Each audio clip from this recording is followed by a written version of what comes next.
Hey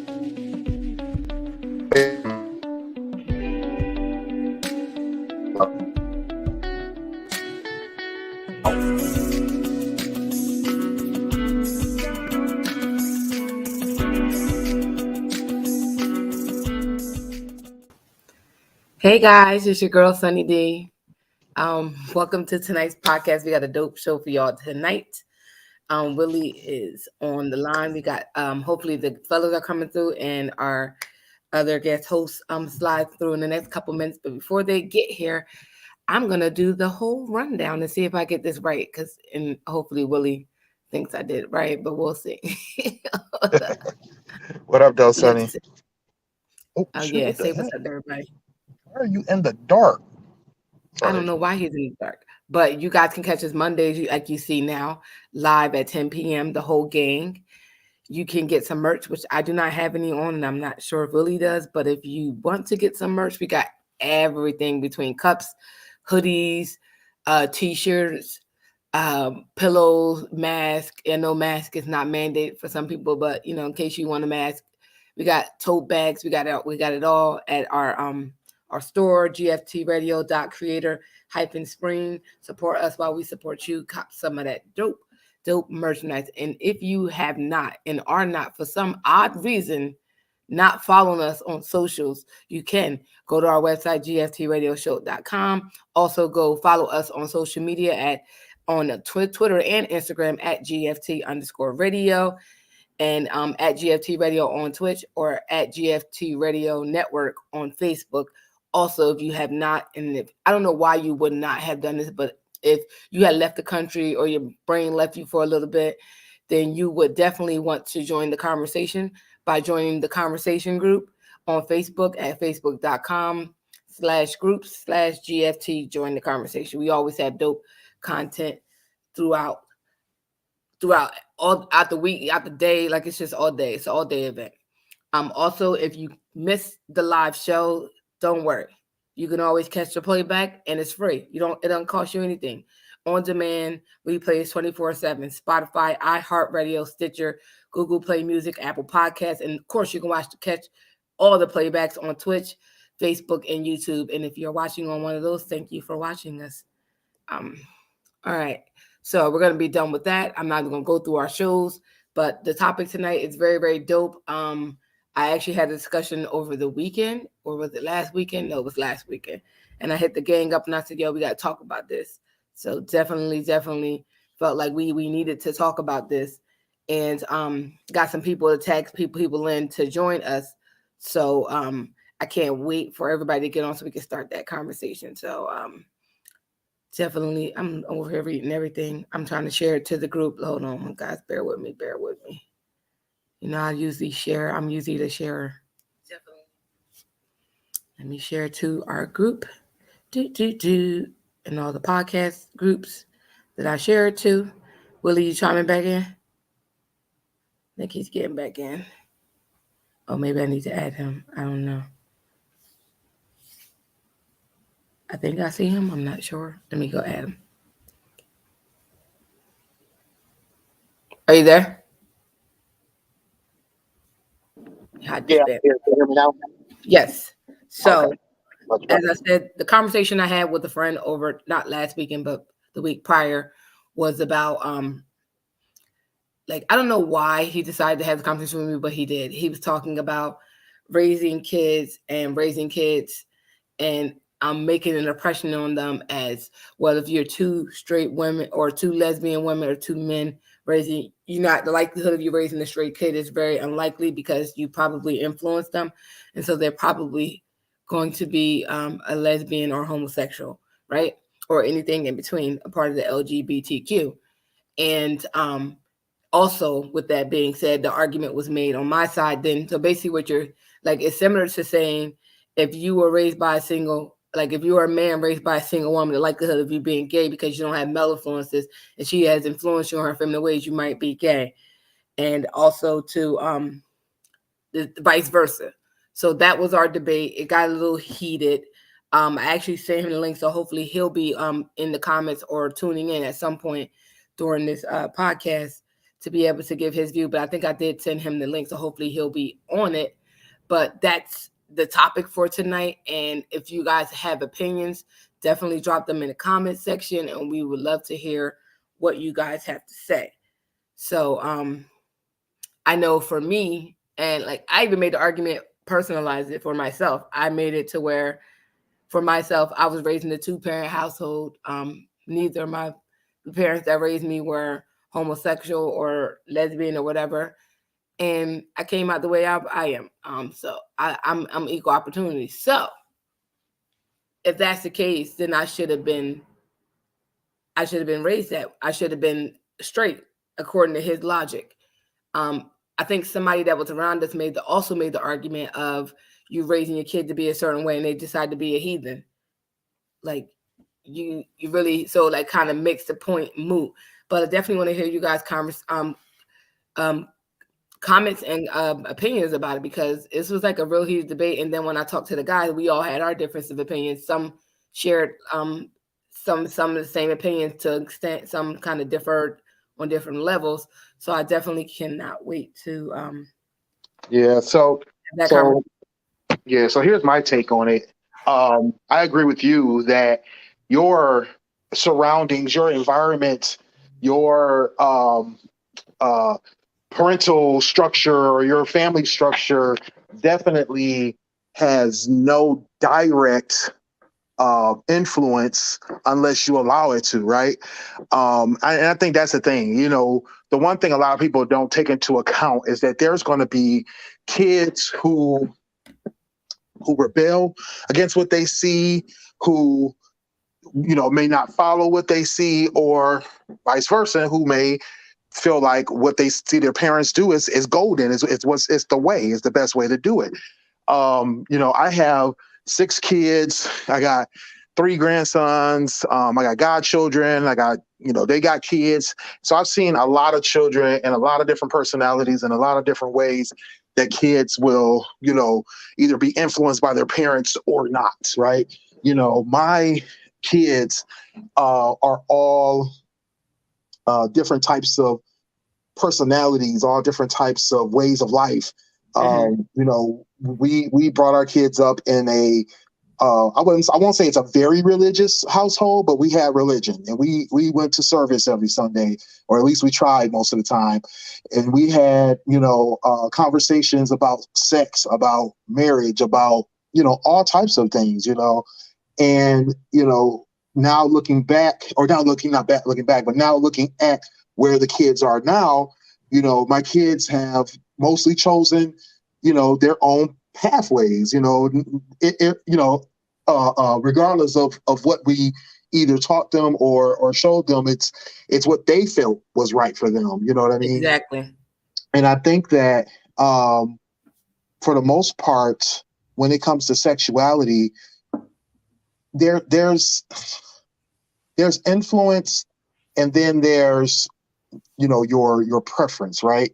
And I do believe that there can be influence when it comes to sexuality, in terms of how you express it, how you approach sexuality, what you do in order to be comfortable in your sexual self.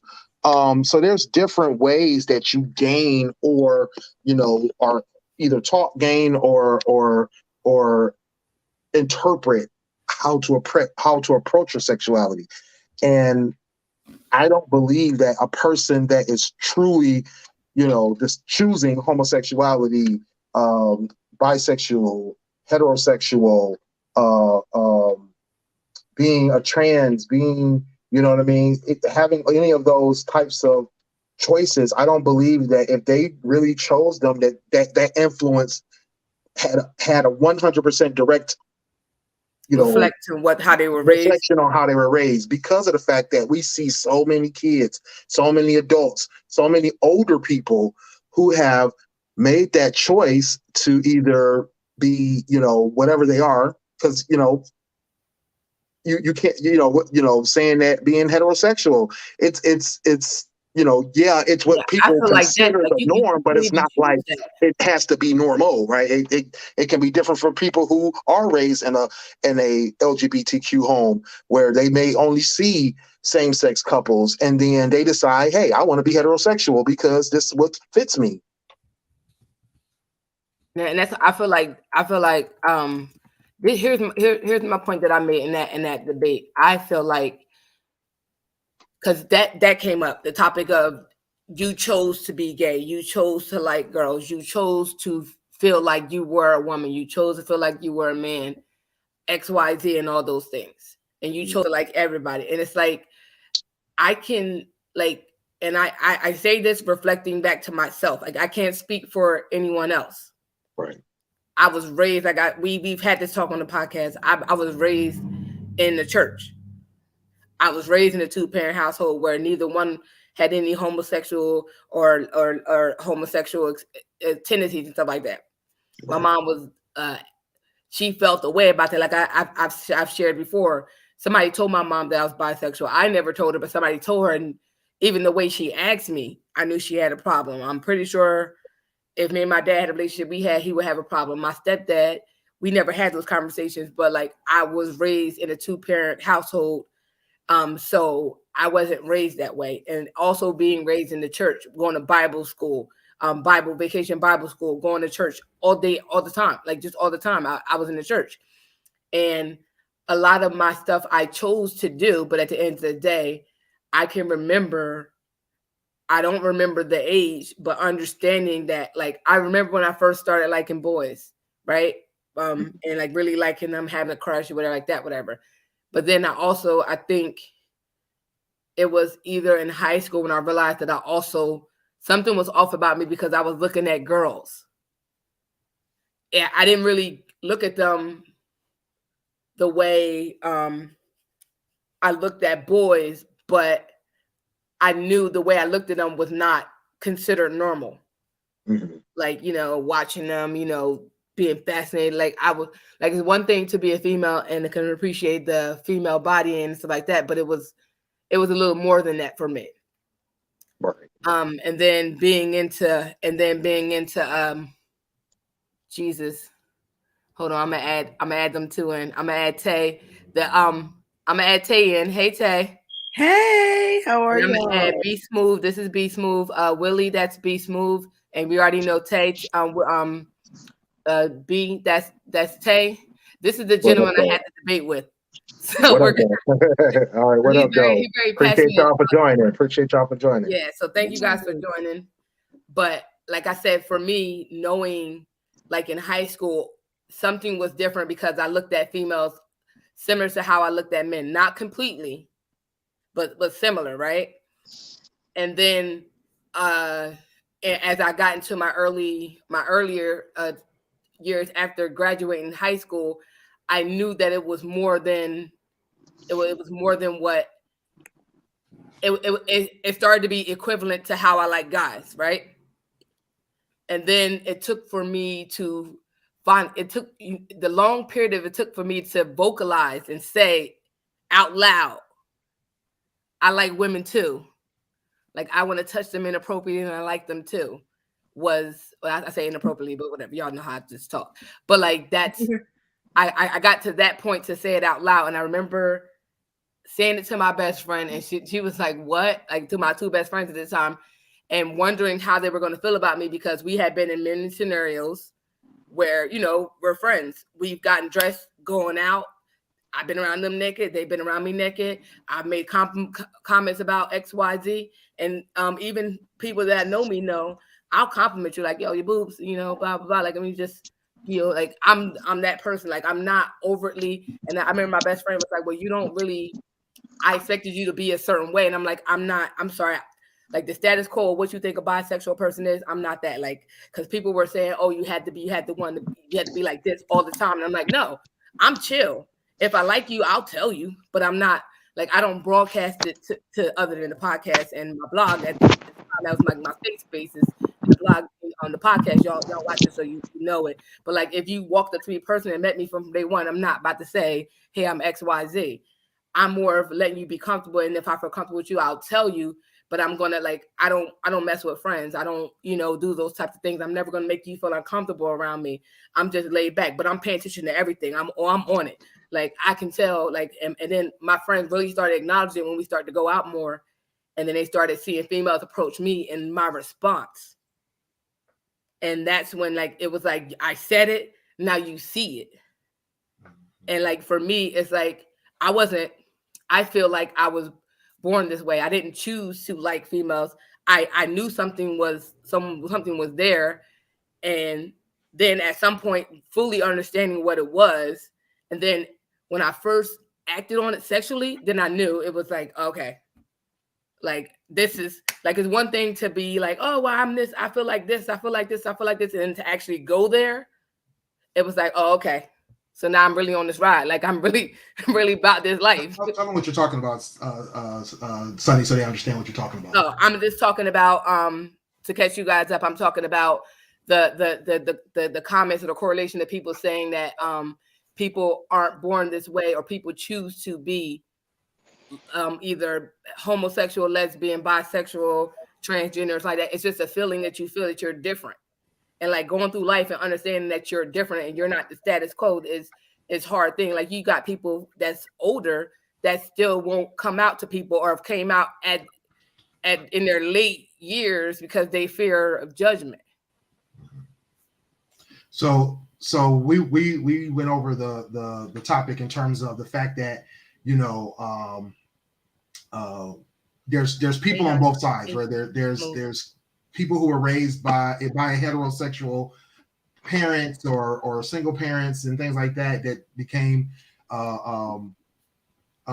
lesbian or gay or whatever, and then you have people who were raised by parents who may have identified LGBT, but they still chose to be heterosexual because that was felt right to them.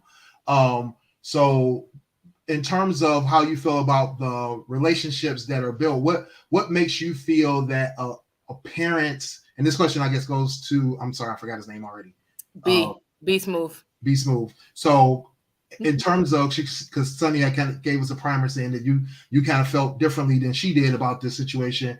Like what gives you the idea, or what makes you feel strongly about the fact that people who are raised in those situations are influenced instead of choosing on their own that lifestyle? I'll give you an example. The definition of foundation is your base of what you learn something from. So if you're in a drug dealer's house as a child, your foundation is that of a drug dealer, because that's where your foundation come from. That's where your knowledge come from. You learn how to read, write, take a shit, watch them, and mostly as an infant, everything that you learn, you're watching other people. So your foundation is where your home is, and where your home is, and whatever takes place and part in your home is your foundation.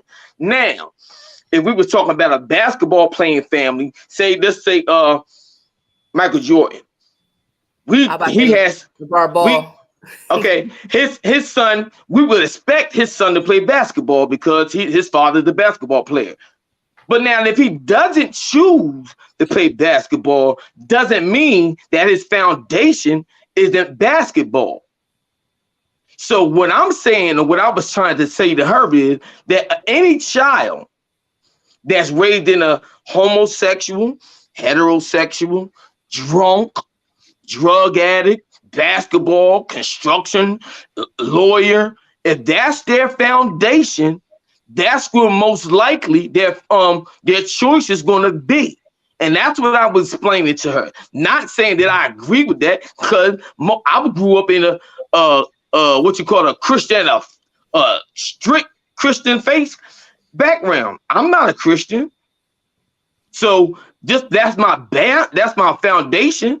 And majority of my decision making came because I was raised in that background. That was my foundation. Because from that foundation, music was instilled in me.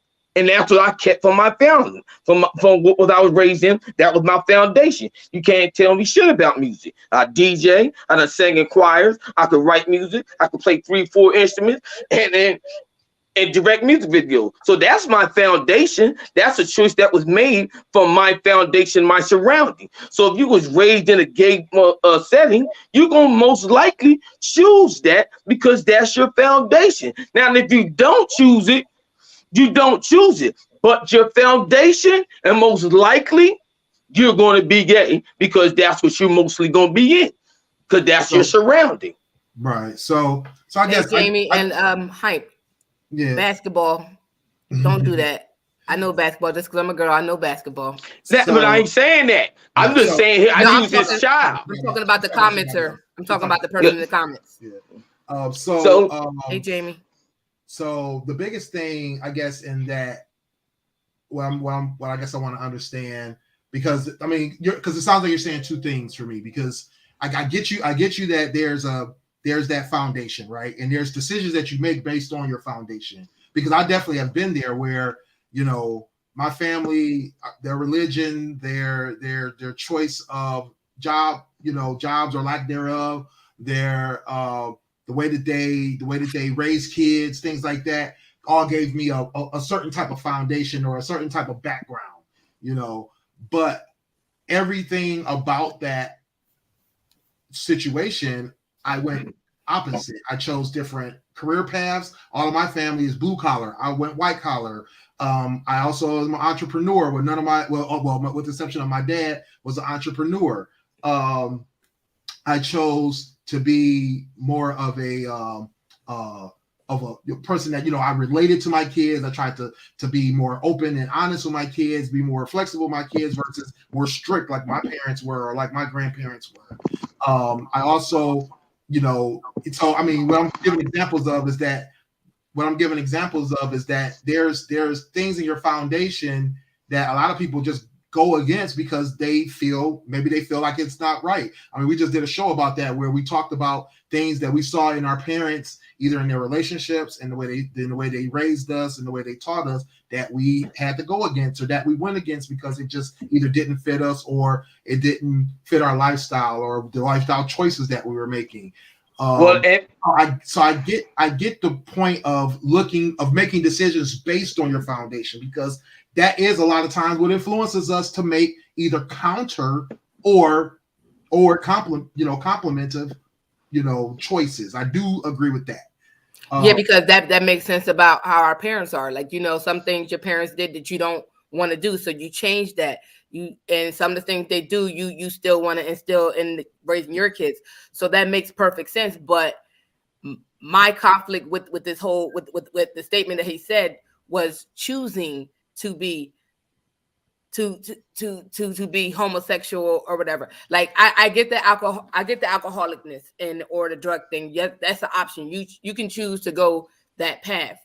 For me, I feel like, and I don't know if Tay agrees, or I'm pretty sure she probably does, but it's a difference for me. Like that, it's not the same to me. If that makes sense. I can understand that. That's like saying what he was saying. And if you want to say from the structure, when a child grows up, he has the choice to make his or her decision. But what I'm saying is, based off of that time until that child decide that he's going to not, or he's going to do what he was raised to or not to do, then his foundation is still going to be that. So in order for a person to become an alcoholic, he got to like that. He got to try that out. In order for a person to play basketball, he got to try it out.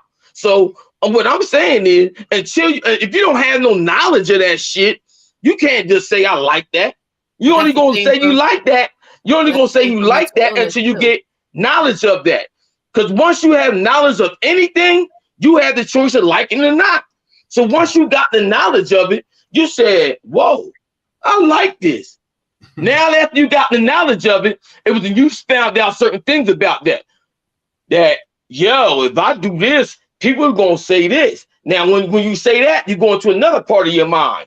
Your mind telling you, can I take this or can I take this? The same shit if I'm gonna be a boxer. The same shit if I'm gonna be a lawyer or a white collar worker. The same shit, the same choices. Now, once you get into that field, you like, I like this or I don't like this.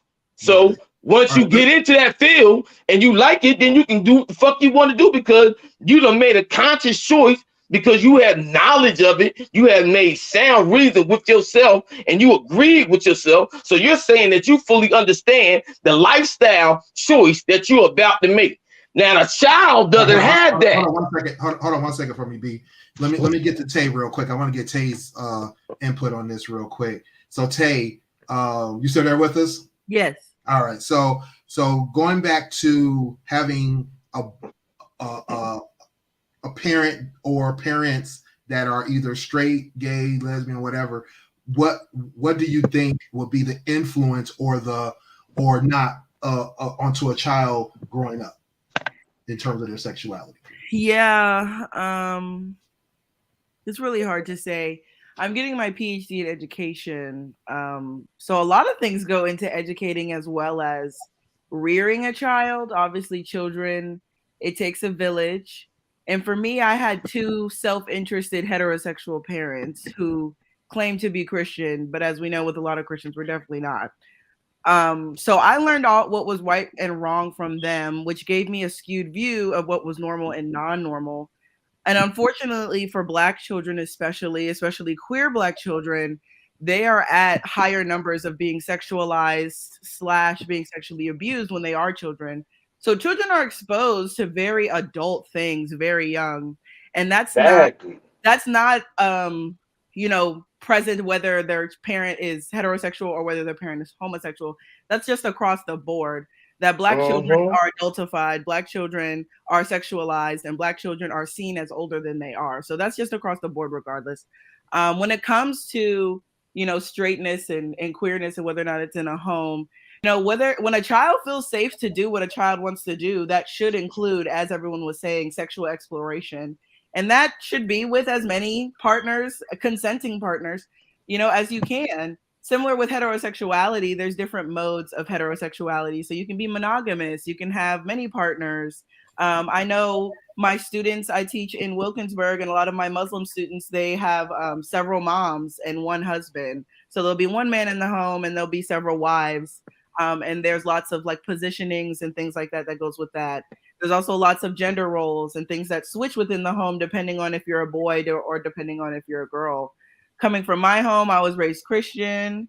A lot of Black people are raised Christian, but not the majority. The majority of Black people in the world are actually raised Muslim. But in America, especially, Black people are usually raised Christian. And Christian values are usually patriarchal, where the man is like the head of the household, and then you have gender roles for the woman. And for me, everyone has a different story with queerness. I won't conflate my personal experience with being gay with anyone else's experience, because I do know lesbians who have been married to men for 50 years and had children, and then came out as lesbians when they felt comfortable enough to do so when they were 60. I also know children from the ages of 2 and 3, because children can say their gender when they're about 3 years old. They understand themselves enough to say at least how they want what they want their name to be or how they want to be addressed. And so I know children as young as that also confidently can say, I identify as these things. I know for me and my personal experience, growing up in a heterosexual home, I was more so pressured into heterosexuality than I was into homosexuality. I was never given the space to explore homosexuality so I could make the decision for myself whether or not this was right or wrong for me. I was always just told that this is the wrong decision, which caused me to not speak to my family because they don't have the same views that I do. So it didn't cause me to be a worse person, in my opinion. It sort of caused my parents to be bad parents. They didn't know how to parent me. They didn't know how to reach on my level. They didn't understand how homosexuality even, they didn't understand it. They didn't want to understand it. And once you've had that position, it makes it impossible for a child to grow. You stunt the child at that point. And I know a lot of my Black students who grow up in heterosexual households who are very stunted. A lot of them who are exposed to adult things at very young ages. And like I said, it really doesn't matter. It's just the really the parents who they have around the children and who they have exposed. I'm sure we've even talked about it before, Sunny, how, you know, we have parents that may say, like, I do everything I can for my child and I don't leave them alone and I'm not about to put them in any of these circumstances. But as we all know, you know, children get into and do different sorts of things at the behest of weird adults. So, and that's funny that you said that as far as growing up in a heterosexual household and feeling like that was put more on you, because like I said earlier, I don't know if you heard, my mom was like, she used to derogatory and called them bull daggers. You know, she had every name in the book that was not, they were not a child of God. This is what you were. Right. So like he made it very clear that that was a negative thing. And then going into church saying that you can't, learning that this is a sin. Yeah. So like that, my childhood was that. So like while I'm in that discovery mode of what I like and what I don't like and why do I feel this way and why, like acknowledging those feelings and not really fulfilling it until I was an adult and out of my mom's house. Right. That let me know that, like, not that I chose to wait, but like I knew I couldn't say. And even as an adult, after I had a kid, when somebody walked up to my mom in a random mini mart and said, "Oh, I didn't know so and so was bisexual," my mom was like, "What?" And then she called, and then she came. I think she called me, or I happened to be at her house that next day, and she like, "What are you?" Somebody told me to say, "What you doing?" You like the way she addressed the situation, I knew that was not something that she wanted to hear. Right. And even when to the point of me getting pregnant and my family was like, I thought you were going to be lesbian because I was such a tomboy. Yeah. Like extreme. You had to fight me to put on dresses. And like, eventually I got comfortable as an adult, but like I had to get through that process, but not being able to tell my mom that as an adult is crazy. Yeah. So I want to jump to Dame real quick, and then I'm gonna come right back to Tay. I got a quick question for Tay, and then we're gonna put that same question to B after that. So Dame, I want to just get your take real quick on what we've been talking about already, and then we'll jump back to Tay. Excuse me. Growing up in a very religious household, we were taught that homosexuality was wrong. And they always go to the Bible with, you know, how God does not like homosexuality. And it's not the person, it's the act that was wrong. So you can be homosexual, practicing homosexuality. It's like, it's in the Bible from when I was younger. Growing up, practicers of, fornicators, people are practicing adulterers, practicing homosexuality was taught wrong. I knew from a very young age that I liked girls before I even taught what was gay and what was straight. So I knew that I was not attracted to men whatsoever. And getting older, still not being attracted to men whatsoever. But then as you get in school, you get teased a lot. When we were growing up in our age, how being gay was a very, very bad thing. Like, oh, you gay, you like this, you like that. That means you're gay. Not taking in, if you think a guy was actually handsome or good looking, you cannot say that out loud. You can't compliment another guy because it's considered gay. It's like everything that was taboo back then was very wrong. No, now everybody else has a different wider view and opinion about what's gay, and what's the new narrative is coming out as we get older and older, and as time goes on. There's new narrative about what's gay, what's right and what's wrong, what's bad, what's good. Right. I feel you. So, Tay, the question I have for you is, you discussed about how your, I guess the counter influence that you got from your parents in terms of them telling you that what you were doing was wrong or that kind of thing. When did you either come out to your parents, or when did you kind of explain to them that you had feelings for the same sex? That's really complex because I just don't believe in coming out. I feel like my life is my life. And if I invite you into it, you either accept it or you don't. And they didn't agree with that because a lot of adults, regardless of if they have children or not, feel that children are property and aren't autonomous and can't make their own decisions. And especially people think of that of their own children. You know, I gave birth to you, therefore you should be making the decisions that I want you to make. And regardless of if you're homosexual or not, I'm sure all of us have had our parents tell us things that we don't agree with. And so to uphold those things when you vehemently don't believe in them, or when you're like, I'm not going to do, you know, we all say, when I get older and I get my own house, this is what I'm going to do. And this is what I'm not going to do. So yeah, it's most definitely, repeat the question. I'm trying to make sure I answer it. Yeah. No, I was just asking, like, when did you discuss with your parents that you liked someone the same sex, or that you were, you know? Yes. So similar to the situation that we heard that Sunny was talking about, my parents outed me on many occasions because they just believe that who I am is what they're owed. So I know that I have a blog and I had a website at the time, and my mom had read something about me coming out to a student of mine, because they had come out to me and I had said this is my first time vocalizing that I'm gay, but I've always just been gay. I don't know how else to reiterate that. Like, literally ever since I was a child, as everyone else was saying, I've always dated women. I've only dated one man in my life. And it was actually one of my longer relationships when I identified as bisexual, when I became an adult. But I was so afraid of the idea of having sex, or the idea of someone even seeing me as sexual, that I never even dated someone until I was 19. The idea of my parents finding out that I even thought about sex, I thought was going to send me to hell. The idea that I could be happy, you know, pleasuring myself or having someone else pleasure me, especially not being in college or not being grown, quote unquote, as my mom would say. Like, I just thought I was going to go to hell.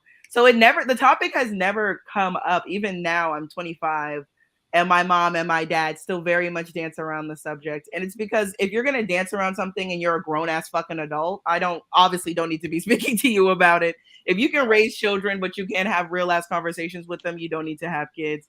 If you can have sex, if you can put a dick in your mouth, but you can't talk about it and get beforehand. What I say on my show, if you can't talk about sex, you shouldn't be having it. You shouldn't be having it, and you don't need to be having children, because children are going to be, you know, exploring and figuring out sex. So I feel like if they're going to be childish about the situation, so the fuck am I? Hey, that's my motto. I'm gonna treat you how you treat me. Exactly. My parents still haven't talked to me about sex. I'm going in my 50s. The only time we ever had the conversation. Hell no, because they born. My father's born in the 30s, and my mom's born in 45. So they hold on to that family bullshit, like no family history shit, but won't tell the kids. A bitch got to find out 70 years later that ain't your uncle, or that's your brother shit. That's the Black family mantra. What goes in his house stays in his house, and if you talk about it, you doing it. So we ain't talking about it. Period. Right. So that should be the bullshit, because you won't help your people out, and that's what kind of like we talking about in this subject about the sexual orientation. Because back then, when we talk about parent, you talk about back then, 60s, 70s, your parents is borderline abusers. They fucking you up when you do something wrong, telling you can't do this, you can't do this. God said do this, God said don't do that. And they have an attitude and be emotional about these things. And so when I started doing what the fuck, I'm gonna give you that. No, the magazine taught me about sex, and then when we got to find out where the channels we could watch. At 17, now I'm wide open. So when I come home with girlfriends, my parents is like, I'm a whoremonger and shit like that. All this, I'm like, nigga, when was you gonna tell me about sex? You still don't want to talk about that shit. Now you're talking about my girlfriend. That shit is crazy. How much my parents didn't talk to me about sex. I done went away for the summer. This boy gave me head, and I came home telling my mom, I think I peed in this boy's mouth. She like, what? She beat the hell out of me. She beat the hell out of me. I didn't know what he, like, I still, like, at that age, I had no idea what happened. Right. Like, he was like, let me show you something. I'm like, okay. Would you rather your like I parent peed in do this that? man's mouth. Yeah, and I went home and told my mom, and I got imagine beaten a stranger explaining sex to your child. Imagine a stranger explaining sex to your child. Imagine someone your child does not know getting explained to something that is so intimate to them. And the fact well, shit, we talk about generations of that happening. Yes. 50s, 60s, 70s, damn near 80s, 90s. Come on, nigga. It's really fucked up. As everyone's saying, it's such a hypocrisy for, like you said, the most intimate things that always happen in the home, for that to be the stuff that we don't need. It's like it's disgusting or something. So, you asked how old I was. Exactly. I was going to high school that year. I was going to 9th grade, and I came home I was going all summer. I went with my god sister down south, and one of her cousins, he was cute, kept checking me out, and he was like, "Let me show you something." I'm like, "Okay." Walked me in the bathroom. He showed me, and I came home a week before school started, and I like, my mom's like, "What's?" I had hickeys and everything. I'm not trying. I don't know. Like, I was so. My mom had a shelter, so if you didn't know, you didn't know, right? Because we didn't have the conversations. So she's like, "What happened?" And I'm telling, like, "You're not gonna get mad." She like, "No." So I told her, and her face went from a smile to a I'm about to slap the fuck out of you, to her actually slapping the fuck out of me, then beating me, and then telling me I had sex. And I'm like, I didn't have sex because I think sex is inserting, and he didn't put anything in me, so I didn't have sex. Like, that's how naive I was. Yeah. Until it took for my former best friend's mom to tell me, "Oh, you got head. That's oral sex." I'm like, "What?" Didn't even know what it was.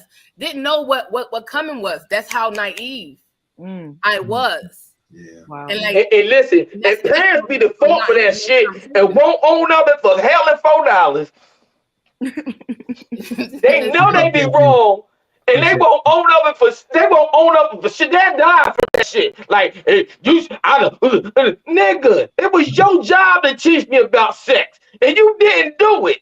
And you faulting me and telling me I'm this, I'm that, and this, and beat me half to death, and you still ain't own up to your fault, nigga. You did this. If you did a better job, we probably wouldn't have had this type of conversation. Yeah, true that. So I want to jump into these comments real quick. Yeah, because move right, not all famous like that. Yeah, let me start back at the top, going, because this is going to get into this question I have for the panel. Sorry, real quick, let me get back to the top here. So basically, the question is going to be about when you made the decision to make your sexual preference. So, when did you know that you like girls, like boys, like both, like whatever? And I want to go to the comments first. Smooth mentioned earlier that he knew at the time when he was in kindergarten. Yeah, here it is. First thing he said is, he says, "I loved girls without anyone telling me I was supposed to like girls." And he said he was in kindergarten at the time when he realized that. Hype also mentioned that I think Hype mentioned when he said he learned on the streets. Oh yeah. He said he learned about sex on the streets, and it was not anything he learned at home exactly. So let's go here to the panel. Tay, I think you kind of talked about it already. Sonny talked about it. So Dame, let's hear from you. Like what was it that made you decide that you were going to be heterosexual, and did it have anything to do with your parents, what you saw, and was it and at what age rather was it? The age I don't remember. That's how young I was. I don't. It's like I've always liked girls. It's like as soon as I seen a pretty face, pick me up. It's. I know when I got older, I still same thing. Pretty face, here I come. You give me attention. There you go. No pressure from anybody to say, you like her. Oh, you should like her, or shooting toward the opposite sex. Right. All right. B, when did you know your sexual preference, and did it have to do with what you were seeing from your parents? Well, I think always knew I was gonna be a ladies man, but it was just an incident with my mother. We was cleaning. We was my mother was like when I was younger. My mom used to like do the garden, and it was one day these two old guys parked behind our house, and my mom was bending over picking the tomatoes, and they was just looking at my mom ass, and I wouldn't know at the time what the fuck they were doing. And I was like, what the hell, man? And then as I got older, I recognized it. But from that, that's how I choose my woman. From the way the size my mother was at that age, that's how I like my women. Thick in the hips, in the breasts, in the lips, and the thighs. I don't.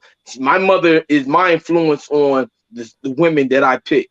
So as far as sexuality is, she was my model. I knew I always liked the girls, but in the 6th grade, it was a turn on. Right after that, that button was pushed, and it was all out. I was never turning back. No doubt, no doubt. Yeah, for me, it was early on as well.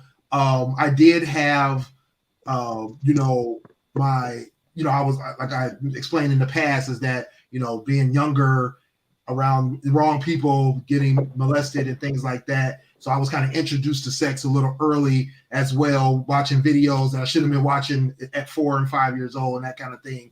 So I already had this inkling that I liked girls, that I liked seeing women having sex and that kind of thing. And that, definitely, I think for me, the influence was or not the influence, but the feeling rather was just already there. Like others said, I feel like it's, to Tay's point, it's not coming out or telling somebody. It's just knowing, right? It's just you are what you are. It's your life, right?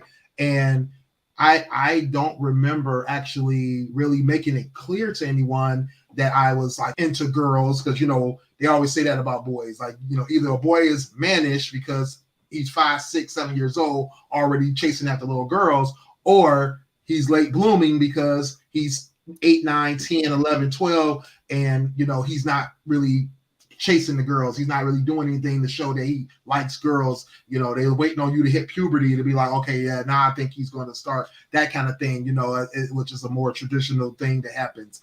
And then, like to Smooth's point earlier, where he was saying that not all families are the same. He said he has friends whose parents talk to them about sex. I grew up in a household where sexual topics weren't granular. It was more high level, like don't have sex before you're married. Don't bring home babies. That kind of thing. So we knew babies came from sex, but we didn't get like a full blown tutorial from our parents. So I think that a lot of times we have certain other influences outside of what our family is showing us. Like Keela mentioned, she said she was given a talk, but she also used to look at her dad's magazines. She noticed pretty girls and liked them from the magazines. I still don't know what Hank is talking about. Sorry. And I tried to type that too, and I was like, I don't even know. By the time she was first with the female, so so it's. I think everybody has their time when they either recognize it or when they announce it or make it clear, that kind of thing.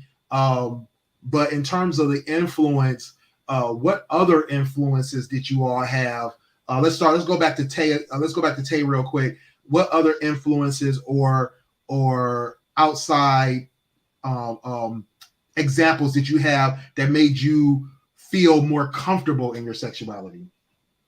For me, I think I didn't really start to see, because being a Black lesbian, it's really hard because, like you said, I grew up in Texas. I feel like living in Pittsburgh, I've seen a lot more like masculine identified women or studs, especially more openly. But living in Texas, it's really hard to see like a lesbian just in the wild, especially a Black one, and especially a Black one that's with other Black lesbians.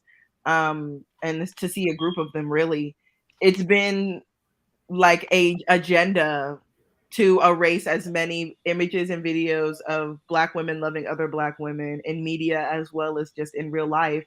So it's just been really hard for me to identify who I was because I never saw it. And I had one stud cousin. We all have that one gay cousin. And my one gay cousin, her back She's doing a lot for the entirety of my Louisianan cousin. I'm the first generation of kids to move outside of Louisiana since we landed in America 436 years ago. And out of those 436 years, according to my family, we've only had one, and she lives with my aunt. And she's, you know, not living a life that I would say I would want to live. And that's what I was used to seeing. I was used to seeing her. I was used to seeing her experience. And I won't say it's the best. She is a single Black lesbian woman living in the South, living with her mother. You know, she's not really like living her life on a 10-foot platter. I mean, on a 10-foot pedestal. So I always just saw, and then whenever you see depictions of Black lesbians in real life, it's the same thing where it's like they're destitute or they're not people that you want to be around. So I wasn't really able to feel comfortable in my sexuality until I was able to move out of my household, really move up here to Pittsburgh. You know, I'm only 25, so I really only been, I always tell people, full gay for like a good 3 years now. And that's simply because I have not had the space or the energy or the time or the mental capacity to be who I am and who I was. But moving out of Texas has been just like a breath of fresh air. Moving up to the north, the northeast has been really nice. Living in the Midwest has been really nice. I know a lot of people who are gay and from the Midwest are like, it's terrible here, but I'm like, bitch, I'm from Texas. It's great here. You said right, and it looks like Smooth agrees that the part of the country you were raised in or that you go to has an impact on what you see and apparently on how you feel about your sexuality or about the people that you're around when you're showing that off. So that makes a lot of sense. So I think as an adult was when I developed my sexuality. I do enjoy that. I would say, as Sunny said, that while I was exposed to lots of adult things, I kind of kept my innocence well until I was 18 or 19, which really worked against me once I got to college. But I always enjoyed that my first relationship with a man was very loving, very consensual. We both were just two kids in love. It was really nice. We both realized that we were gay and that we needed to move on and do other things. But it was nice to be able to feel safe, to lose my virginity, to go on dates with, to hold hands with somebody that just like was excited to be around me. So that was really nice, and I discovered I was gay through that very loving heterosexual monogamous relationship. Wow. Okay. So yeah, it was really loving and really nice and very sweet, and we both kind of gaily kissed each other off, like, this isn't for us, but I love you. No doubt. Oh, that's beautiful. That's beautiful. Yeah, it was nice. All right, I want to jump back to some comments. Britt earlier said that, you know, this was a great comment. She just wanted to offer her experience. She said she grew up in a very straight household, but even with that, she remembers kissing girls when she was younger. She also had Barbies that she played with and kissed one another. And she was also interested in women at a young age. She said, I guess to most, I will be described as bi, but I haven't really identified myself yet. I love men. I'm also into girls. And I think that's just all me, nothing to do with how I was raised. So she definitely feels that her home did not influence her sexuality or how she feels about that.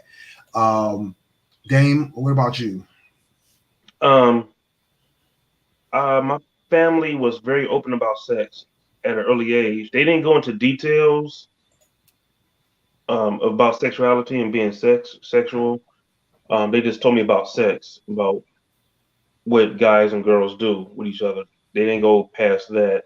They didn't go to what guys and guys do, what girls and girls do. Until later on, when I started watching certain movies, my mom would have my brothers turn down certain parts, like Beverly Hills Cop, when he's talking about getting a BJ. I didn't learn about that until a little bit later in my teen years. As I got older, the conversations got more and more in depth about sex and what, you know, you shouldn't have sex until you're married, blah, blah, blah. You know, that type of spew. But the usual parent script. Yeah, but they didn't shy away from it either. They didn't I shouldn't be watching certain explicit stuff at a certain age too, because you don't know, you know, their main focus was they, just like any other parent, they didn't want to teach you so much where you want to go out and do it right away. Gotcha. Yeah. So that was their biggest thing, takeaway. They didn't, which I didn't have interest at the time. I mean, yeah, I was a teenager horny, but no, I didn't try to go out there and do it because I saw what was going on with other people with diseases, kids, at an early age. So did you ever have sex? I'm not sure where you're going with this, bro. I'm not sure myself sometime. I got 3 kids now. Just my mom. He trying to play him. He said, "Hell yeah, he had sex. He got children. He got a wife. He got the Right. He said, "I'm figuring it out." What was that joke you gave me, Will? You said my mom still don't think I had sex. Right? Yeah, exactly. Yeah, my mom still think I'm a virgin. That's how I got beat sometimes. Like, you gonna think I ain't never have sex. And damn, my mom knew I had sex. She caught me in the act, so it was no denying it for Mikey. I actually got caught by my mom. Not in the act, but I had a girl over the house. Tried to sneak her out the house, sneak her in the back. My mom went in the alley to see her. Like, what are you doing here? So your mom went in the alley like, bitch, I know you here. Right. She's gonna creep out. Like, I seen you. So Smooth said, let's be clear. A lot of parents know that their kids are gay. They just don't want to admit it. So they avoid talking about it. Yeah. I mean, that's what Tay was just talking about. Tay, Tay went through that whole scenario. A lot of kids go through that. The parents don't want to talk about it. But it's just the same thing with us heterosexual kids. Our parents don't want to talk about sex with us because they don't want us. My mom knew too. They don't want to think about us doing it. They don't want to talk about us doing it. They're scared to give us any inkling of it because they're afraid that, like Dame said, that we're going to be out here sexing it up. No, I got the perfect scenario though. I grew up with this other guy. He was a couple years younger than me. His parents was heavily into no sex until you're married. He ended up being in my wedding with my little sister in my first wedding. And they walked down the aisle together as, whatever. And he got older, started kind of dressing kind of differently than he usually does. Moved to Atlanta. He got a little spicy. Got a little sugar in his day. His dad refuses to talk to anybody about it. His mom is not in denial. She just don't want to talk about it either. And he's just flamboyant. Yeah, living fast. But that's the thing. Like, that's why I said I have the issue of saying that you like choose to be this way, because so many people hide their true selves for so long because they don't want to go through the traumas and different things that they have to deal with. Because being identifying as a part of the LGBTQ plus community is it brings upon a stigma, right? For a lot of people, especially back in the day, it was a big issue. You couldn't be that way. It was one of those things that was the army thing. What is it? I can't think of the army mantra, but it was basically, like, if you don't see it, it don't exist, or don't speak on it, and it's not a fact. Oh, right. Don't ask, don't tell. Yeah, don't ask, don't tell type. Yeah, that's what it was. And I feel like it's the ideal, like to Smooth's point. Parents do be knowing, they just don't want to, because then it makes it real for them. And they don't want to use that control. Yeah, and then on top of that, it's like some parents, like a lot of the parents that I've heard speak about it or speak about understanding their child's gay, is knowing what your child may face. People may not agree with their choice, and to what Smooth said in the comment section. He's not trying to understand why people are gay. It's not, that's not important to him. That's not his business. At the end of the day, if you feel like this is going to condemn somebody to hell, that's how you feel. It doesn't shape or make them choose opposite because you feel that way. Most of us, I'm going to say they, because I include myself in that. Most of us feel like it's not, at the end of the day, we feel like, and another to Smooth's point, like our opinions differ because we feel like we were born this way, right? And that we choose. I'm sorry, am I taking it down? Am I loud? No, you're like all like this, almost looking at your chin right now. Go ahead. I'm just saying, sit down so we can see you. I am sitting down, but we feel like, I can't speak for everybody, but I feel like we feel like this is just who we are. We have this feeling, and we feel this way about people that we can't control. I'm like the same way you can't control who you love. You just love. Sometimes you just love people that are not good for you. And this is who this is. It's not even like that. This is a male or female. I love this person. I'm attracted to this person, and I want to be with this person. Doesn't matter if this person looks just like me as a female, or is transgender, or I feel like we feel this way, so we act upon it, and that's just what it is. And Good point. I can't tell you that being heterosexual is a crime, that you shouldn't love a female. I don't give a fuck who you love. If you're happy, great. It's none of my business. The fact that you may like females and you may be condemned to hell if the Bible was reversed for liking a female, I don't care about that. That's not your condemnment has nothing to do with me. If that's the right word for it. It has nothing to do with me. Right. All right. So let's do this. Let's now that we've all talked about our how our parents did us, or with the talks and the non-talks, mostly non-talks, how our influences were, that kind of thing. Oh, I'm sorry, I forgot. I didn't even answer the question yet. I'm gonna answer the question real quick, but so outside influence. So for me, what really made me more comfortable with being, I guess it was just confidence, right? I had to get the confidence to be like, okay, I want to start talking to girls, or I want to start letting the girl know that I liked her, and that kind of thing. And because I remember being in elementary school and not and liking girls, but not really knowing how to say it. You know what I mean? I'm looking at, for me, the influence for me was my cousins, watching them, dating girls, or my girl cousins dating guys, and seeing them, being in love and all that kind of stuff. And so I started to, I was a hopeless romantic from the start when I was younger. So I remember, I want to say like second or third grade, liking some little girl and wanted to like give her a flower because I saw it on a movie. You know what I'm saying? And so I gave her the flower, and I just remember her just tearing it up and throwing it on the ground. Oh. And that broke my heart, right? So I just felt like that was rejection to me. Even though I don't think, looking back, I don't think she really understood the reason I was giving her the flower. She was in second grade, right? So most boys was punching her in the arm and pulling her hair, to show that they liked her. So for me, what it was the confidence, and that didn't really come until middle school. Still suffered some heartbreak over crushes and that kind of thing, but definitely feeling more confident in that and being able to say that.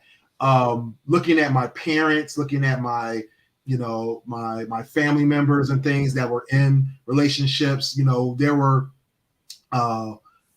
oftentimes that I did see the interactions and knew what I wanted and what I didn't want. But like I said from the beginning, like the feeling of what I wanted was, had nothing to do with those influence. But I did learn what I wanted and what I didn't want from relationships early on, watching those relationships, because I know I definitely had some aunts who had boyfriends that was like, some bad dudes that like to cuss women out, slap on women, that kind of thing. I had some uncles who were women, that had all kinds of women in and out. It was like I had so many aunties I couldn't count them. So I knew I knew from the start what I didn't want, going into my adulthood. And I think that's another thing, is that something we pick up from others while we're learning to be comfortable in our sexuality. Yeah. Damien here telling on folks. One quick thing from the comments, Smooth said people been gay forever. Smooth been on it tonight. Like you said, definitely, our parents have avoided these subjects a long time. A lot of our parents have. Some parents were good. Some parents weren't afraid, but there's been a lot of parents who are afraid to go into these subjects with us, or they may have avoided it if they had kids that didn't follow what they felt was the norm, that kind of thing. But he said that his dad caught him in the shower with a young lady. I need him to call in for this one. Dad's nickname said, "Go ahead and finish." Him and his wife will come back in 30 minutes. So he definitely. I need him to call in for this one, dude. Huh? I need him to call in for this one. Right. Smooth, stop doing whatever you're doing. Stop and just call in the show. Right. So the next question I have is, what are you doing differently with your kids or with the kids that you influence? What are you doing differently to support their sexuality or to support their sexual education or to support them being comfortable in what they're doing and how they're doing it or not? Let's go back to B. Well, I'm not gonna ever stop loving my children, but I can't be supportive of something that I don't condone. That would not be true of my nature, and then I will be teaching my child the wrong things. If my child decides to be a bank robber, I'm not going to stop loving them. I'm just going to tell them what I was told. Justice is one's rewards or penalties for one's acts or deed. So I ain't got to love you to get your reward, or I ain't got to support what it is that you do for you to get your reward. I ain't got to support you for you to get your penalty for what it is that you indulge in. Because that's not my justice. That is not the life that I live. That is not something that I enjoy doing. And I'm not going to fault you or hold you back if that's what you want to do. But I can't support something I don't condone. That'll be a hypocrite. Gotcha. Dane? Right now, my kids are too young to go through this talk. I'm looking at the way they're acting toward the same sex or opposite sex to see if there are any hints toward which way they're leaning toward. Right now, 2 out of 3 are leaning toward the opposite sex. I think my boy is gonna be after like me, be it disliking women from the get-go, because he's going after women with big butts with big breasts. He can't make up his mind like his dad, so he's going to be a good son. Understood. Sonny? You're muted. Sonny. So I'm raising a boob checker. My son is probably definitely going to be a boob man because he likes to make sure that mines are still there.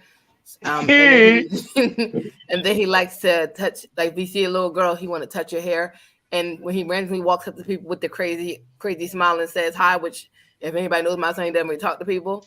But if he walk up to you with a crazy smile, like hi, it's always normally a female who has is very top heavy, so he wants to talk to you and say hi to you in a crazy psycho smile. And I tell him down to say hi. It's funny though because I feel like his dad probably thinks that he's going to be gay because of me. So I don't know. Who knows? We'll see. We'll see what Xavier picks. My daughter is not any type of the LGBT community. She's a heterosexual female, so she is proving my point that I am not, and she is. So far, whatever that is, whatever her life looks like in the forward, whether or not she chooses to experiment later on down the line, at the end of the day, mama's still gonna be mama, and you. As long as you're happy, I'm happy, and I'll beat somebody up if they put their hands on you. So we're good. So how have you taught her, or have you supported her in her decision to be heterosexual? I just had the conversation of if you want to date, you can know that I need to know who these people are, or a person is that you have. Like since she's been dating, I've always known who the boyfriend was, had conversation with them. Conversation with the parents as well. So I've always had, that aspect of it. So I've always talked to her about it. Trying to be involved, right? Trying to be involved. If she chose to like the same sex, she has seen me accept other people and not change. Oh, well, that's just XYZ. And understanding that my son, I would love for him to be heterosexual, right? So far, all signs lead to that. But if he was other than that, I wouldn't love him any less. Honestly speaking, and this is probably terrible to say, I'll be somewhat disappointed, but at the end of the day, it's his life, and I will be supportive either way and let him know that I support his decision. But I think it is what it is. And if I had any other kids or any family members that chose to live whatever lifestyle they lived, I'm very accepting. Like long as you understand, what could happen in your you like, especially being part of the LGBT community, people may not be acceptable to you. People may say things that may bother you and XYZ. I need you to know that we there's still love here, and people are just going to be butt munchers, and there's nothing you can do about it. People, everybody has opinions like assholes, so you got to take the good with the bad. So accepting as I may be, going out on your own may be different. Tay, what's your take on that? I am so happy to be in education because I already have a lot of traumatized straight. I don't have to worry about reproducing any of my own, which is amazing. Which is also truly a pandemic in and of itself. A lot of children come from an egg and a sperm, and we have close to 50,000 of them in foster care, and close to 30%, close somewhere more of like 40% of those children in foster care are Black children. So I don't think we have an issue with creating Black children. I think we have an issue with raising Black children. And I think we also have an issue of raising Black children so that they're autonomous and so that they want to be what they want to be and not what their parents want them to be.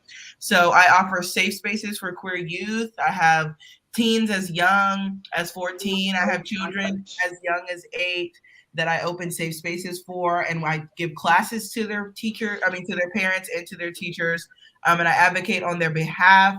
So if they choose to be emancipated from their family, if they so choose to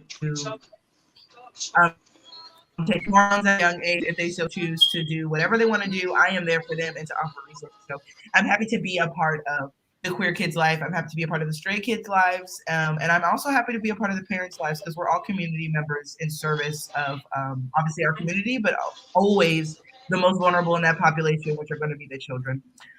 So yeah, you won't catch me having kids anytime soon. I ain't got the mechanics for that. And I love that. Shout out to not needing to pay for birth control for the next couple of decades. But yeah, I just really believe in children being safe. And I really hope other people do too. Indeed. And like Smooth just pointed out, we did do a show on adoption. I believe it was sometime last year we did a show on adoption. Make sure you guys check that out. Definitely was a great topic. And our own Dane, he's an adoptive parent. He has his oldest daughter is adopted. So definitely shout out to the ones out there picking up where others couldn't do it. Like you said, we definitely don't have a problem with creating them. We got a big problem with being able to get them raised properly. So hey, shout out to you though. I got one. You had what, 14? Yeah, I mean, I have 4 kids that are not biological, but they're my kids, they're my babies, and that I raised not through adoption, through my ex-wife, but still, I definitely wanted to. Man, I don't want to talk. I done coached kids for 25 years. All them boys, my sons, and the girls, the couple of girls that I coached. So I've been raising kids since I've been coaching. So I got a heap of children running around here. No doubt. That's important too. Is being that part of that village, being the outreach, being the folks that are influencing and teaching and giving safe space to kids. Smooth just joined. I was about to read your comments, bro. Go ahead and tell the folks your you don't have to read what you say or say what you want to say, but basically your answer to the question, and then I'll get to mine. Well, it would be like I said, at this point in time, my daughter 9 years old, so dating ain't even in the conversation. I don't care what she like. You feel me? It means nothing to me at this point because we're worried about other things. Now, as she get older and become of age, like at the end of the day, I always tell parents, and the young lady made a beautiful point earlier, Tay. Most parents think they own their kids. The one thing I grew up with that I think my parents, I love my dad and my mom for, they never felt like they owned me. Right. You feel me? So they knew when I get older, you feel me? My dad used to always tell me, like I had an issue with authority. You feel me? My mom was like, boy, can't nobody tell you nothing. You feel me? So when I became of age, I just started making my own decisions, and they were just counsel. You feel me? Live and learn. So I'm the same way. At some point, my daughter ain't meant to be with me for life. She's meant to go live her life, and I'm gonna still live mine. Good point. At the end of the day, you feel me? She's not beholden to me. You feel me? And once she's an adult, I'm not really beholden to her at the end of the day. So if she want to live a certain lifestyle, like the brother mentioned, brother made a good point too. You feel me? I can love you always. You feel me? I'm gonna always ride for you, but that don't mean I have to agree with every decision you make or the lifestyle you choose. You feel me? So you know, exactly. So at the end of the day, you know, she gonna go. You know, I can't control what she gonna do, nor am I trying to, nor do I want to. I don't even have the energy to even, you know, I'm gonna still be living my life. That's the main lesson I want to teach my daughter. That's the main lesson I want to teach my daughter. Is when you grow up and you have kids, you feel me? My job, the perfect example, if y'all ever seen Fences and Denzel, that's why I felt like Denzel deserved, because when he was talking to his son, he was like, Davis. Yeah, he was like, man, I have an obligation to you. You feel me? He asked his son, like, why do you think I take care of you? And his son responded, because you love me. He's like, you fool. Like, love don't got nothing to do with this. You are my obligation. You are my responsibility. I brought you in this world. You feel me? So I have an obligation to take care of you, to make sure you're fed, to make sure you're well taken care of, to make sure you're mentally and emotionally stable. That's my job with my daughter. And of course, to make sure she's feel loved. But at the end of the day, you feel me? My first priority is to me. Her first priority is going to be to her when she becomes of age. You feel me? So I don't want her to be beholden to some standards I set for her. You feel me? Yeah, I have lofty dreams on how I wanted to be or how I wanted it to be, but you know, at the end of the day, that really ain't got shit to do with me. That's facts.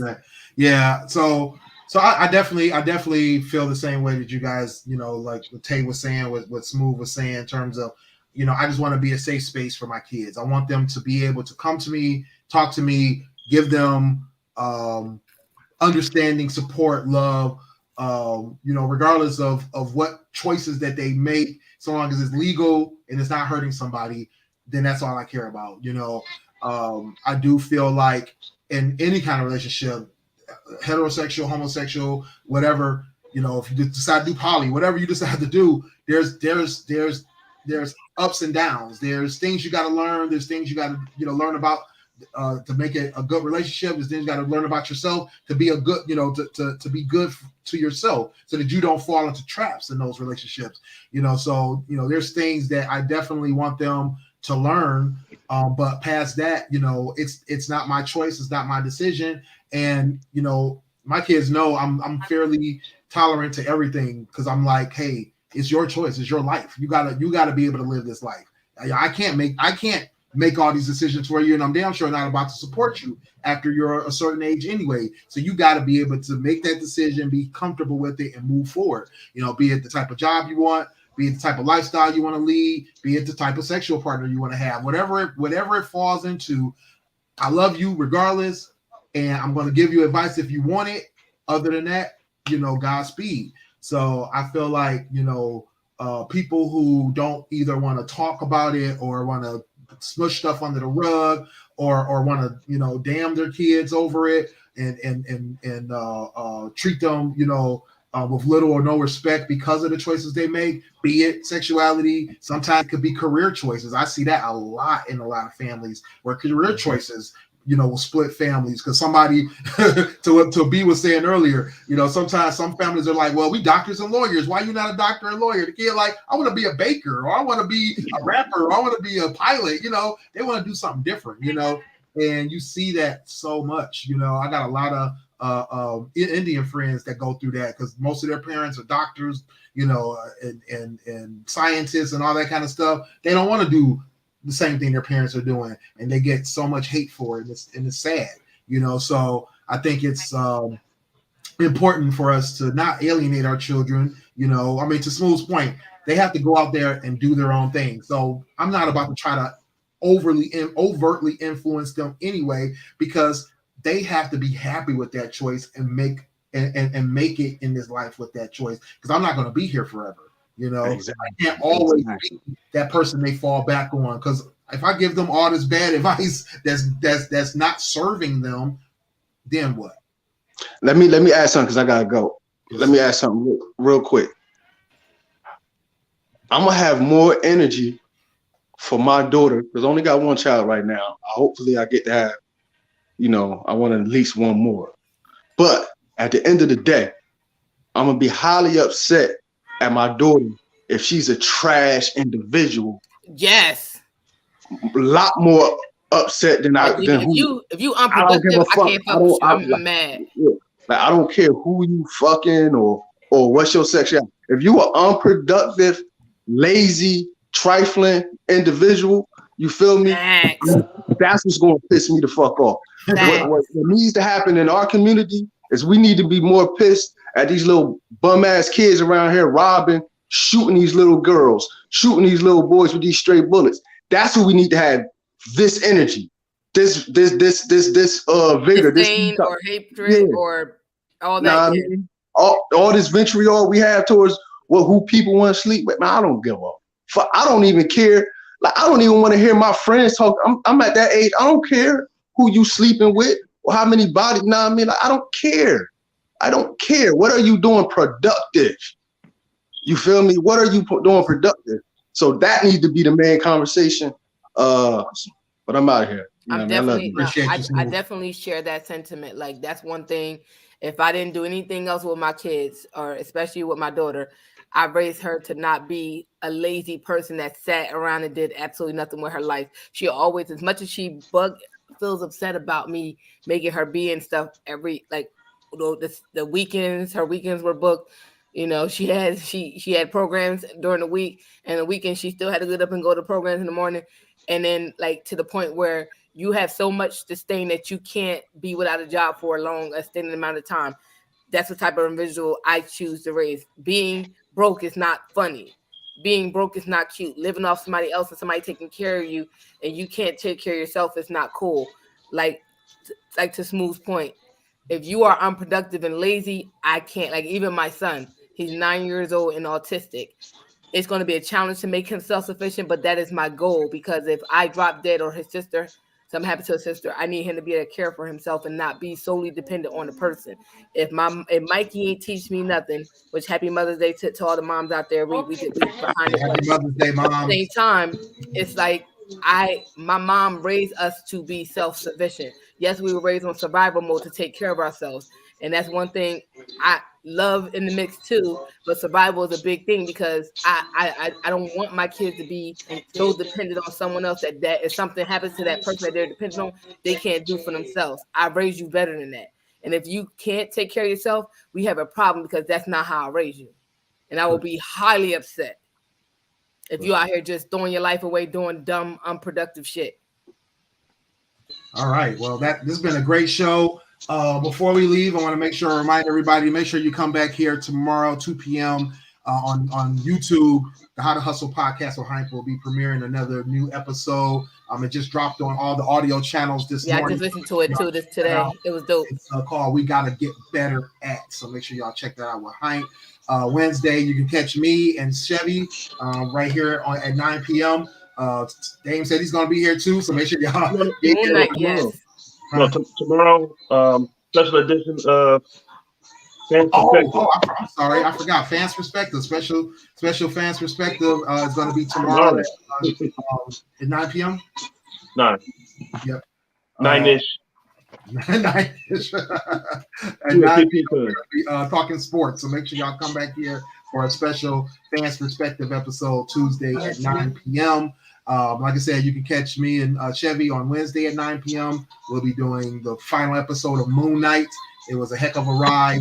We're probably also going to talk about some Doctor Strange, because that was a heck of a ride too. So make sure y'all come here for that. Come on, Sunny Live will be on Friday. Sexy Sunny Live on Friday. So we're going to talk more about some sexuality topics. We're going to be doing a roundtable. It's going to be about what was it about, Sonny? Help me out. We're doing a roundtable discussion about double standards. Double standards, thank you. Double standards. And then, as always, make sure you look out for any Gaming with Styles notifications. I just dropped another video doing some one-finger death punch, so make sure you check that out. All right, be smooth. Let the folks know where they can find you and give any final comments that you like, sir. You can find me wherever you call me. That's where you can find me at. Other than that, you can pop me up on IG when I pop up. I ain't doing nothing too much right now. I'm concentrating on getting my food truck, me and my man. Trying to finally tie that down so we can be moving around the hood. So you see me in the hood this summer. Other than that, so what's your IG name? What hood they can find you in eventually? My IG is B Smizzle. B Smizzle. All right. Because I'm not on Facebook no more. So okay. Yeah, a lot of people dropping off of Facebook. You can catch me on B Smooth 22 at Twitter too. For sure. Appreciate you for coming through, brother. Sonny, I'm gonna get you for this too.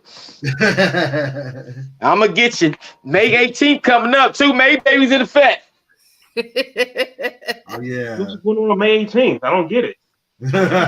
You already know. Tay, where they can find you and where you be at? Shout out to Taurus season. Yes. I can't stand you. You love me. You love me. I live for you. So toxic. Y'all can follow me. Be a Gemini. He don't count. He a Gemini. He don't like Gemini. They don't count. Yikes. It's okay. May babies. Terrible. I'm at Aries with 9 Aries placements. I'm like the worst. So it's a-okay. But find me if you're interested. Hey, Aries and Geminis go back to back. I don't know what you're talking about. We good partners over here. If you're interested in education and tutoring and anything or services specified to making sure that you, your child, any other Black children are being educated in a way that you see fit, go ahead and hit me up on my website, taylorwaits.com. I'm also a writer. I have my own podcast. I run a nonprofit called Change Rape Culture. And I'm also just a sex working, tit shaking, DJing boss ass bitch. So if you want to listen to mixes, you want to see pictures of my body for money, head over to my website. Get at me, and thank y'all so much always for having me on the show. Thank you for joining us. What mixer are you using, baby girl? Which what? What mixer are you using? Oh my gosh, I have 2. My Newmark Serato. I have a 2-deck, and then I also have a 4-deck. I just got the 4-deck though. My dog is shaking behind me. Stop, Conde. But I just you got 2 controllers. Yes, we're out here. Well, I got this Pioneer. I'm about to get that to my brother. I'm gonna get the Rain, and I still got my 1200s. I got the Rain turntable. Yes. I got this shit right here. Hold up, let me let you see my shit. We're gonna get to that after the show. We can get to that after the show. Just make sure y'all hold on. All right, let me get back. You already got him started. He already. I'll fuck around my Nick up the neighbors now. Y'all can find me at IamSunny_D, Instagram, Snapchat, Twitter, and TikTok. I've been on TikTok lately, and I've been on Snapchat, and today I've showed up on Twitter. So I guess but you can also find me and all my randomness and outbursts on my website, unreservedlyme.com. Yes. All right, Dang. Yo, it's me. You can catch me at Another Level Up on Instagram, Agent D-Lo on Twitter, if I ever go back on there. Shinlo21 on Twitch, Checkmate21 on TikTok, and Agent Shinlo on Xbox. Dang's got 101 IDs. Make sure y'all get with Hype over at I Am Hype on IG and Twitter. The How to Hustle podcast with Hype premieres at 2 p.m. on Tuesdays on YouTube. Also check out Custom Hustle World and H2H Cleaners. Hype was in the comments. Appreciate you, Hype. Hype. His name is Hype. Not Hype. He's not geeked up. Exactly. Make sure y'all get with Smooth. He jumped in for a little hot minute, but he's been in the comments all night. Make sure y'all check him out at Trenton Groomy on Twitter. Visit him over at akingstruth.com for his blog, or you can catch him on A King's Truth on Snap. So make sure y'all do that. And it's your boy Willie Styles in the building. Interact with me at Willie Styles on IG and Twitter. Make sure you get at me at willie.styles on Snapchat and TikTok. You can find me over at gamingwithstyles.com, where I'm playing video games. Gets ready for the carnage. Visit me at stylesradio.com or williestyles.info for all my links. Y'all lit these comments up tonight. Let me shout out to the commenters. Y'all was in them comments tonight. We saw those views. Shout out to y'all who watched it and didn't comment, but y'all was there. So shout out to everybody. Yeah, and make sure y'all go over to gftradio.creator-spring.com to get all of our merchandise. We have t-shirts, sweatshirts, we got hoodies, we got crop tops, we got drinking glasses, we got all kinds of things over there. So make sure you guys check that out over at gftradio.creator-spring.com for all our merchandise. Hit us up at gftradioshow.com for our website. All of our episodes are posted there, including ones that were removed from YouTube. So make sure you go check those out. They were removed from YouTube. Oh, yeah.